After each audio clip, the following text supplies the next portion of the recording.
അങ്ങേയറ്റം ദുഃഖകരമായ ഒരു വാർത്ത കേട്ടുകൊണ്ടാണ് ഞങ്ങൾ ഈ കഴിഞ്ഞ ദിവസം ഇന്നലെ കോതമംഗലത്തേക്ക് രാവിലെ വരാനും അതിനുശേഷം ആ വിഷയം ഏറ്റെടുത്ത് ഇതുപോലൊരു ജനകീയ സമരത്തിന് നേതൃത്വം കൊടുക്കാനും നിർബന്ധിതരായത്.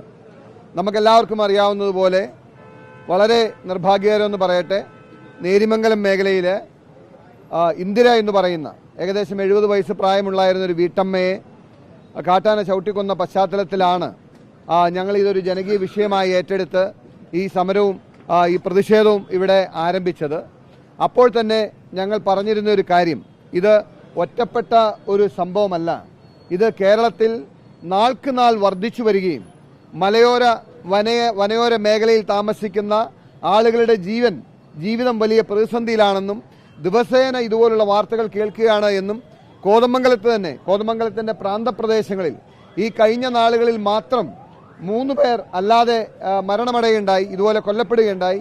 ഈ സാഹചര്യമൊക്കെ മുൻനിർത്തിയാണ് ഈ വന്യജീവി ആക്രമണം എന്ന ഈ വലിയ ഒരു പ്രതിസന്ധിക്ക് ശാശ്വതമായ പരിഹാരം കാണാൻ സർക്കാർ തയ്യാറാകണം. ഞങ്ങൾ ഈ സമരം തുടങ്ങുമ്പോൾ ഞങ്ങൾ ആദ്യം ഉന്നയിച്ചിരുന്ന ഞങ്ങളുടെ ഒന്നാമത്തെ ആവശ്യം എന്ന് പറയുന്നത് ഈ വന്യജീവി അക്രമത്തിന് ശാശ്വതമായ പരിഹാരം കാണാൻ കഴിയുന്ന നടപടികൾക്ക് സർക്കാർ തയ്യാറാകണം എന്നതാണ് ഞങ്ങൾ ഉന്നയിച്ചത്. കാരണം കഴിഞ്ഞ ഏറെ നാളുകളായി സർക്കാരിന്റെ മുമ്പിലുള്ള പ്രപ്പോസലുകൾ അല്ലെങ്കിൽ സർക്കാർ ഇതിനോടകം നടത്തിയിട്ടുള്ള പഠനങ്ങളിൽ നിന്നും വന്നിട്ടുള്ള കാര്യങ്ങൾ, ചെയ്യാമെന്ന് സർക്കാർ ഏറ്റിട്ടുള്ള കാര്യങ്ങൾ, ഇതൊന്നും ചെയ്യാതെ ഈ കഴിഞ്ഞ ബഡ്ജറ്റിലാണെങ്കിൽ പോലും ഈ ഒരു പ്രശ്നത്തെ പാടെ അവഗണിച്ച സർക്കാർ നിലപാട് ശരിയല്ല എന്നടക്കം ആവശ്യപ്പെട്ടുകൊണ്ടാണ് ഞങ്ങൾ ഈ സമരം ഇവിടെ ആരംഭിച്ചത്.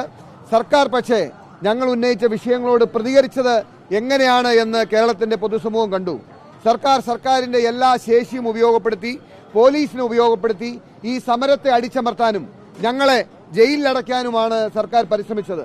അതിന്റെ ഭാഗമായി ഒരു പ്രകോപനവുമില്ലാതെ, ഒരു കാരണങ്ങളുമില്ലാതെ പോലീസ് 3 വട്ടമാണ് ഒരു പ്രകോപനവുമില്ലാതെ ഈ കോതമംഗലത്ത് ഈ സമരപ്പന്തലിന് മുമ്പിൽ ലാത്തിചാർജ് നടത്തുകയും പ്രവർത്തകരെ മർദ്ദിക്കുകയും ചെയ്തത്.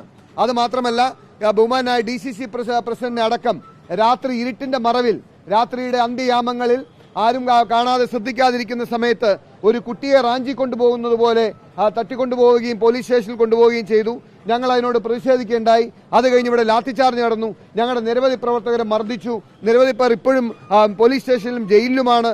അതിനുശേഷം ഞങ്ങൾക്കെതിരെയെല്ലാം ജാമ്യമില്ലാ വകുപ്പെടുത്ത് കേസെടുത്ത് ഞാനടക്കം MLA-മാരടക്കമുള്ളവർക്കെതിരെ ജാമ്യമില്ലാത്ത വകുപ്പിൽ കേസ് ചാർത്തി എന്നെയും DCC പ്രസിഡന്റിനെയും രാത്രി തന്നെ അറസ്റ്റ് ചെയ്ത് തുറങ്കലിലടയ്ക്കാനാണ് സർക്കാർ ശ്രമിച്ചത്. ഇനിയും ഈ സർക്കാരിന്റെ കണ്ണു തുറന്നിട്ടില്ല എന്നാണ് അതിൽ നിന്ന് മനസ്സിലാക്കാൻ കഴിയുന്നത്. ഇപ്പോ ഏറെ ദുഃഖകരമായ മറ്റ് 2 വാർത്തകൾ കേരളത്തിന്റെ 2 ഭാഗങ്ങളിൽ നിന്നും വരികയാണ്. കാട്ടുപോത്തിന്റെ ആക്രമമേറ്റ് കോഴിക്കോട് എബ്രഹാം എന്ന് പറയുന്ന ഒരു ആൾ മരണപ്പെട്ടിരിക്കുന്നു.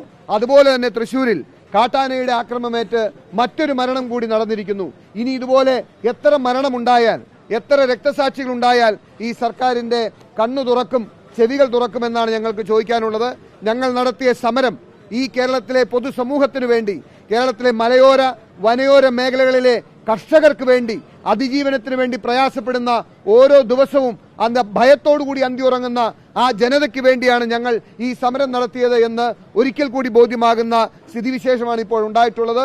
തീർച്ചയായിട്ടും ഞങ്ങളുടെ അഗാധമായ ദുഃഖം ഈ കോഴിക്കോടും തൃശ്ശൂരും മരണമുണ്ടായ 2 കുടുംബങ്ങളുടെയും ദുഃഖത്തിൽ പങ്കുചേരുന്നതിനോടൊപ്പം തന്നെ തീർച്ചയായിട്ടും ഈ കാര്യത്തിൽ സർക്കാർ എല്ലാ കാര്യങ്ങളും മാറ്റിവെച്ച് ഏറ്റവും പ്രയോറിറ്റിയോടുകൂടി ഈ പ്രശ്നത്തിന് ഒരു പരിഹാരം കാണാൻ മുന്നിട്ടിറങ്ങണമെന്ന് ഞങ്ങൾ ആവശ്യപ്പെടുകയാണ്.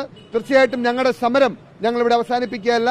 തീർച്ചയായിട്ടും ഞങ്ങൾ ഈ വിഷയം ഏറ്റവും ഗൗരവമുള്ള വിഷയമായി ഏറ്റെടുത്ത കോൺഗ്രസും UDF-ഉം ഈ വിഷയമായി മുന്നോട്ട് പോകും. ബഹുമാനായ പ്രതിപക്ഷ നേതാവ് ഏതാനും മിനിറ്റുകൾ കഴിയുമ്പോൾ ഈ സമരപന്തലിലേക്ക് വരുന്നുണ്ട്.